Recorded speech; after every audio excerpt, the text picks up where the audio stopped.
The chairman of INEC's Information and Voter Education Committee, Mr. Festus Okoye, said 25 certificates of return were withdrawn and reissued due to court cases. And I still have John Wesley and Fumi Dosomu Ayola. I'm waiting to hear their opinions on this one.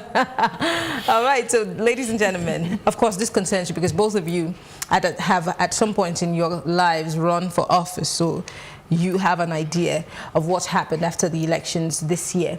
Now, there have been cases of people who they had to withdraw certificates from, and there were people they had to reissue because of the court cases. We saw this back and forth. Now, I'll start with you, John. What does it say about INEC and how we've been able to handle the electoral issues and court cases so far? Well, this is not about INEC. It's about the political parties, because if you check more of the certificates that were issued and reissued, it was still within the party. Mm-hmm. We had just about 3 issued to other parties, and it's about the internal politics, yeah, that's what it is. And you see, in a situation, I keep saying it, if you are going all out to serve the people, we should not have this politics. It should be about the people. There should not be some money bags who just come into the party, do some abracadabra, and then they win primary tickets, and then they are up for victory. Eventually, whatever happens after the primaries will lead INEC to withdrawal and reissuance of certificates, just as we're seeing. Mm-hmm. So, and on the other hand, for those who indulged in some electoral fraud, malpractice, and all of that, some people have gone to court and they have been vindicated, and so it is just important for INEC to comply. So that's just the situation. Let's use, for example, the Adeleke situation as an example. Of course, I know that those who've been reissued certificates of return do not include the Imo State governor. Let's examine that.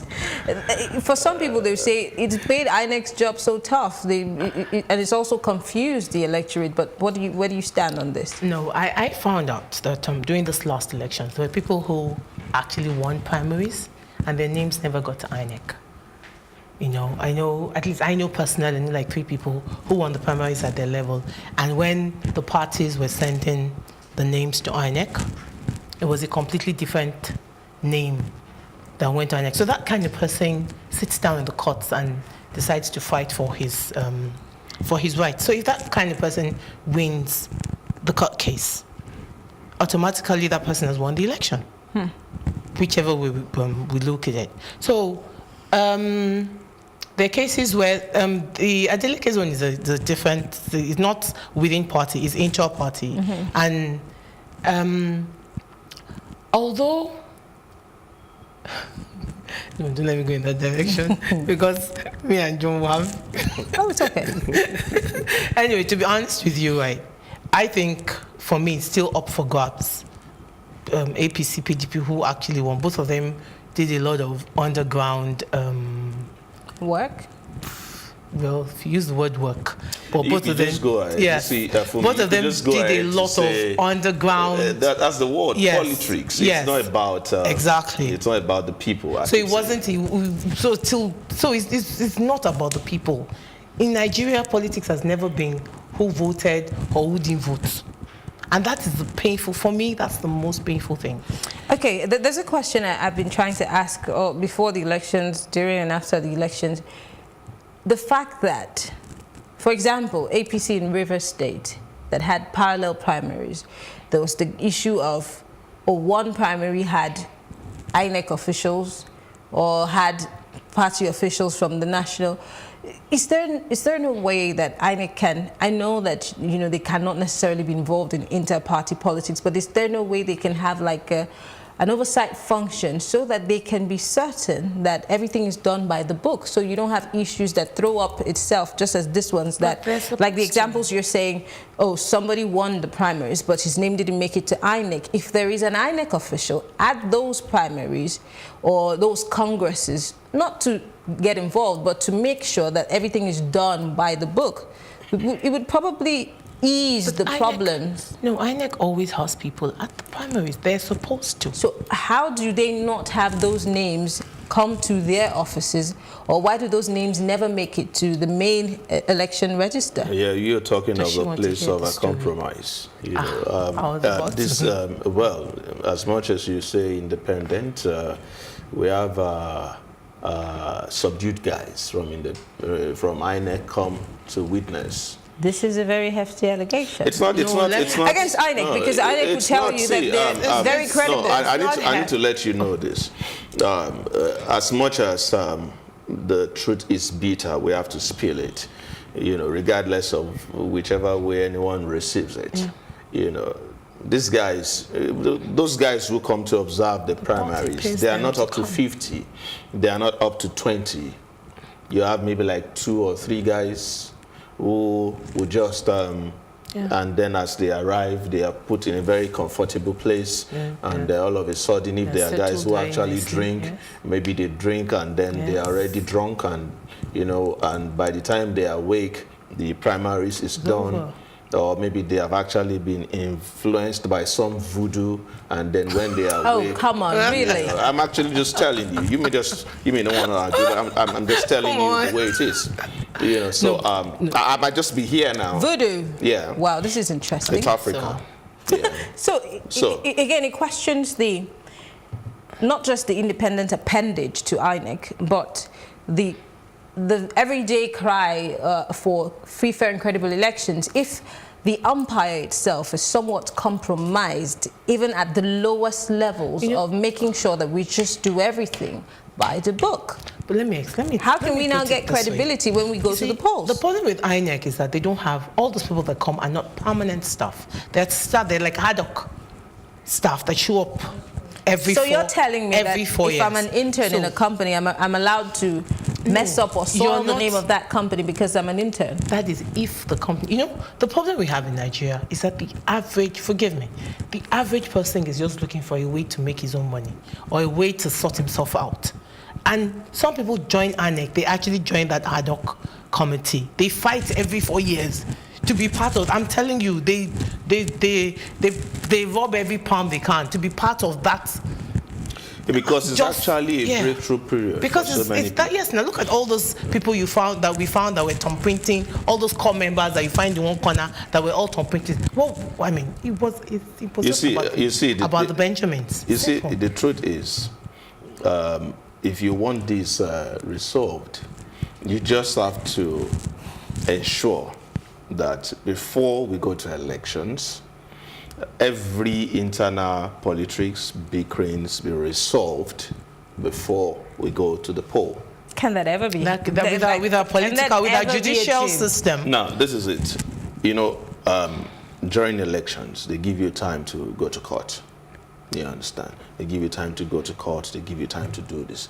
Now, once INEC realizes that there is a case in court, it is clear that that case would be judged either positive or negative. So you already know that you don't have to dissipate resources in that regard. There is and so I'm sure you would have 2, 3, 4, 5 cases of people who have gone to court before elections. So it's clear, you should understand.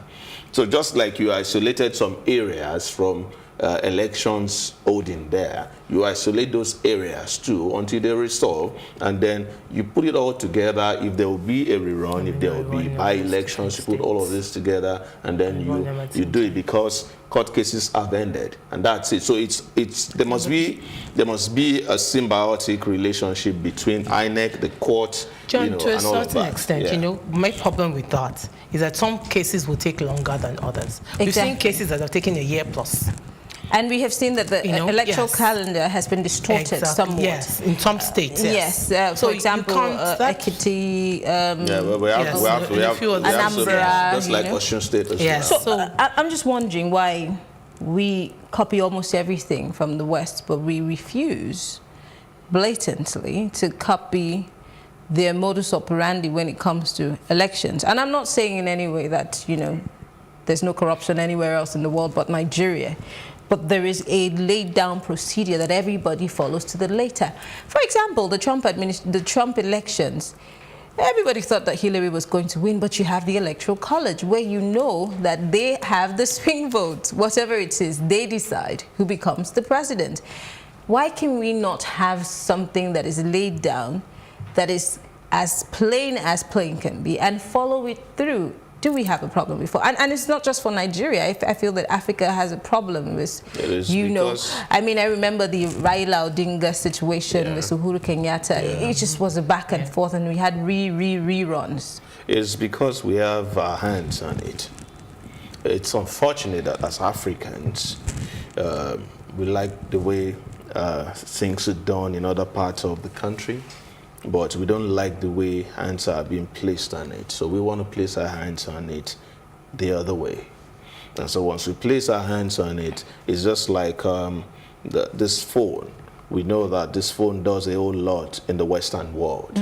But you know, what we do with this phone is, once we place our hands on it, we do the Snapchat and all of the stuff, and it ends there, you understand. But in the Western world, this is actually a security gadget for the CIA, for all these guys to track down crime and all of that.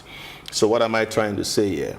The institutions aren't working because the people are involved. Humans are involved. You know, just make the institution work such that you don't need me to make it work. Yes. You understand? It just have to work on its own, and that's what operates in other climes. You know, it works just like that. You don't need anybody to influence it. We already know that elections we hold so days, so we all just go. It's just like in the UK now. You know, like my guys in the UK are saying that they have received their ballot papers and they're already voting, and then they will envelope, and then it goes back. So it's working just like that. Everybody knows. But you can just imagine that I receive a ballot paper in my house. Wow. Clone it. Cloning. Instant cloning. You know, I want to buttress his point. I had a friend who ran for county council in the state of Maryland this last election. And election started on the 26th, I think, of October. And it went on every day. I think it was a 10-day period. And the final day was the 6th of November. That means that there was no shutting down of anything. People on their way to work will stop and vote and move on. It was, you know, so these things can be done. But the reason why it can't be done here in Nigeria is because of the involvement. The average Nigerian is about himself.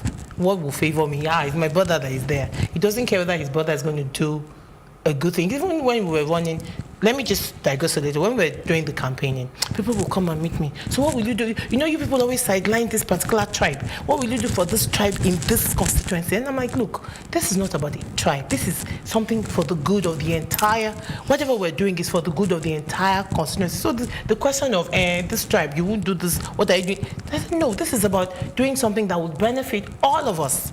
In this constituency, in Nigeria, we don't want to benefit everybody. But when do we begin to think like that it is our Nigeria, not his Nigeria or her Nigeria? When do we begin to have that common purpose, or, you know, do you understand what I'm saying? Because it looks like we are very divisive on all fronts, and hence the reason why lots of things are not working. The politicians made it that way. But the politicians are human beings. They didn't fall from Mars. They're from our families. They're from our communities. Something obviously influenced the politicians. This attitude. Are we not the ones who are aiding and abetting it? I'm going to give you reasons why the politicians made it that way. When you hear political statements, you hear, let me say it in Yoruba, English, please. Yeah, they are not part of us. I see. Are you getting me? These are our people. Such statements, so long as it remains in our political space, we'll continue to have this problem. And so when some people in a particular part of the country meet, and then they speak their language, and they tell you they don't speak our language, and for that reason, this is where we are going, so everybody goes that way. It's not like that in America. You know, it's either you're Democrat, or you're Republican. Do you understand? No. So, and at the end of it all, what do you hear the candidates say? They say stuff like, in the end, we all are Americans. You see, That's a patriotic statement. We don't have patriotic statements here. Let me tell you, I read an article recently. I'm trying to remember who wrote it. And the person said the problem with Nigeria was that Nigeria was never a Nigeria. It was the amalgamation by Lord Lucard that we're all a group of different people, that they should never have put the boundary that they put around Nigeria. But we're here right now. What do we do going forward? We're too crying over marginalized, which is why, honestly, the best thing still to do is to put us back in a different geopolitical, and then not one government from the center. But for me, let me tell you something. I'm always surprised when we talk about Nigeria, the East Nigeria, that let us talk about United States of America with 56 states. Do you think that everybody states and tribes are two separate things? It is important. No, let me tell you. In America, you have states that have different people from different tribes. Wait, it's just like Lagos. No, you talk about New York, right? In New York, you have everybody. And so in Lagos, you have everybody, right? But in California, you have a set of people. In Texas, you have a set of people. Do you understand? And then all of these people, they do not say because this is who we are. This is the kind of no, you forget the things. This is kind of how we do our things. Basically, speak the same language. What language? They all speak English. They all speak. Okay, wait. Now let me tell you. Do you know? You see, when you're in a country where you can't that? Understand what the man at the other end of town. Okay, so saying, since let's not go too far. South Africa, for example. Do you know how many national languages they have? Oh, should I tell you a story of... No. Do you know how many national languages they have? They have so many, it doesn't stop them from being South Africans. It doesn't stop Ghanaians from being Ghanaians. So for me, going forward, because we're running out of time. Going forward, because like I always say, we can't keep crying over spilled milk. They did this to us, they did that to us. Yes. I still hear people say things as ridiculous as the colonial masters left us too early. Okay, you wanted independence, we have it. Now that we're here, we found ourselves in this situation, what do we do going forward to better our lot instead of trying to still break ourselves down? Nigeria, yes. I am of the opinion that what we need to do right now is to inculcate the next generation. This is our generation. Forgive me, I don't think we can do it. Wow. I honestly think that we have to, even when they did the federal schools was to help to get some kind of integration going. Even then, there's still so much, there's way too much tribalism, too much sentiment, way too much. I mean, this is our generation. The only way we can do this is to begin to inculcate uniformity in the next generation of people. Okay. My personal opinion. Well, I want to thank you, John Wesley, Fumi Dosumu Ayola. Thank you very much, ladies and gentlemen. It's been a very heated conversation today, very interesting and different opinions. And that's all we can take on Plus Politics today. Well, before we go, let's take a look at our Plus package for today. And when we return, I'll be giving you my take.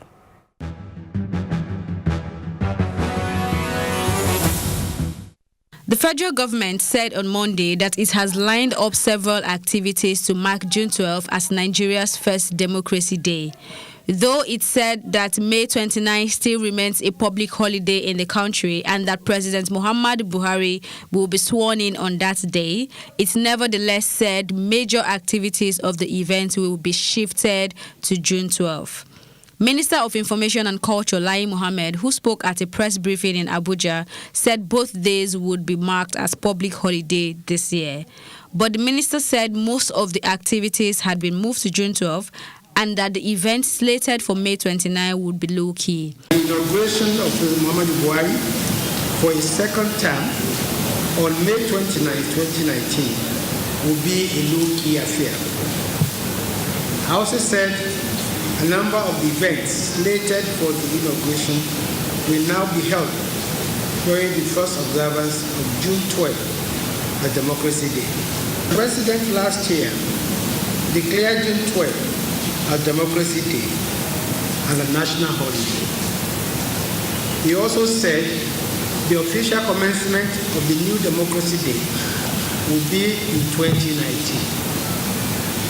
This is fulfillment of this declaration, therefore, that the Federal Executive Council decided at its meeting of Wednesday, May 8th, 2019, to have a low-key presidential inauguration on May 29th, and then defer the celebration that comes with it to the June 12th Democracy Day. Since the first observance of June 12th as Democracy Day falls in an election year, and as a measure to sustain June 12th as Democracy Day, the celebration of the inauguration and the advancement of democracy in the country will now take place on June 12th. I also said, of course, that the country can ill afford two major celebrations within a 2-week interval.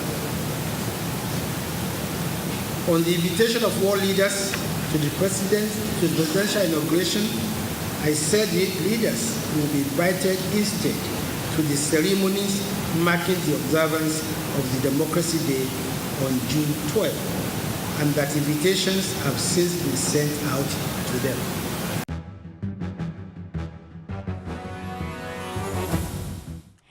Well, here's my take. It seems that the new regulations imposed on journalists by the National Assembly is a new way to further prevent the role of media in reporting information directly linked to the National Assembly matters. Personally, I'm appalled by the new regulations as they seem unnecessary and aimed at stifling the voice of the media. I would, however, advise the media to gear up for a coming fight for their voice, as this is probably the first of many potential steps that would be taken to crack down on the press freedom of expression.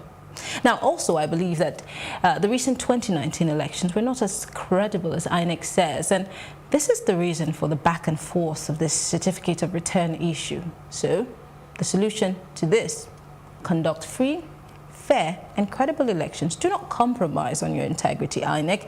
And to Nigerians, do not be tempted into aiding electoral malpractices, because allowing this will always bring in the wrong kind of leaders. And Nigeria doesn't need bad leaders anymore, as we have had these in large numbers over the years. So, this is what we desire. I am Mariana Cohn, and it's been Plus Politics. Have a great day.